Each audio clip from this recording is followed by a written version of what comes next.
It's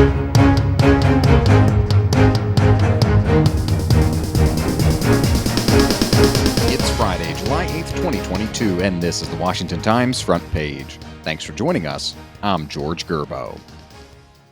It might be easier to list who is not considering a run to succeed Boris Johnson as Tory party leader and become the next Prime Minister of the United Kingdom.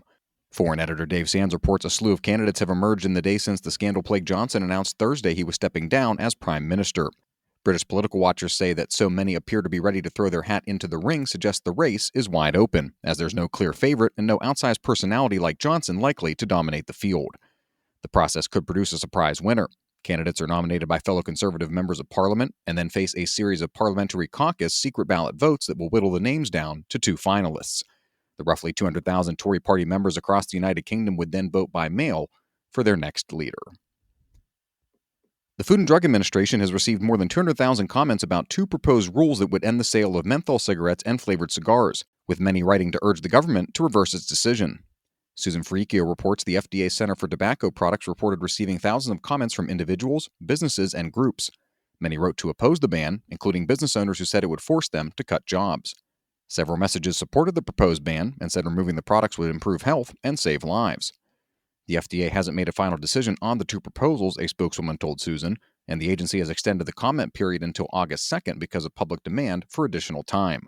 FDA officials will then read all of the comments to help them determine whether to go forward with the proposals.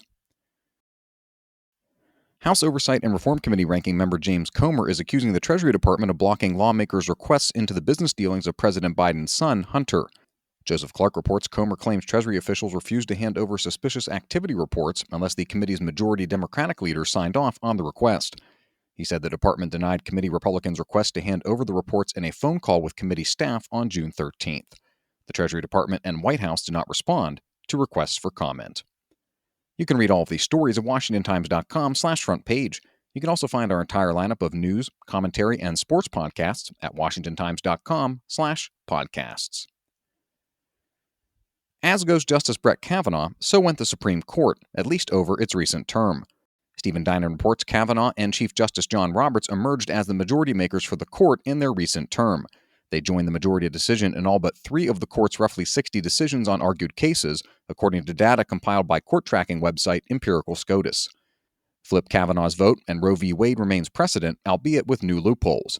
Another flip, and President Biden's catch-and-release policy at the southern U.S. border with Mexico takes a major hit instead of being bolstered. The same goes for a means of execution case for death row inmates, as well as the president's vaccine mandate for medical workers. And finally, Maryland Governor Larry Hogan has served up a blueprint for how Republicans can win statewide in the Free State by cultivating a moderate image that resonates with some Democrats. Hogan is backing Kelly Schultz, who is trying to duplicate that approach by casting herself as his sensible successor. As part of her campaign, Seth McLaughlin reports the former Maryland Labor and Commerce Secretary is warning voters that her chief rival in the Republican gubernatorial primary, State Delegate Dan Cox, is unelectable in the general election due to his far-right views. The Democratic Governors Association agrees and is airing TV ads seeking to boost Cox. The Schultz campaign said that shows Democrats know that Cox has no chance at winning a general election. A poll from Baltimore's Goucher College released last week showed Cox with 25% support among Republican primary voters, Schultz with 22% support, and 44% undecided. Find all of today's front page stories at WashingtonTimes.com/front page or on the Washington Times app, and find us wherever you get your podcasts. Just search Washington Times in any major podcast app. You can also find us on Twitter and Instagram at WashTimes for breaking news, sports, commentary, and more. For the Washington Times, I'm George Gerbo.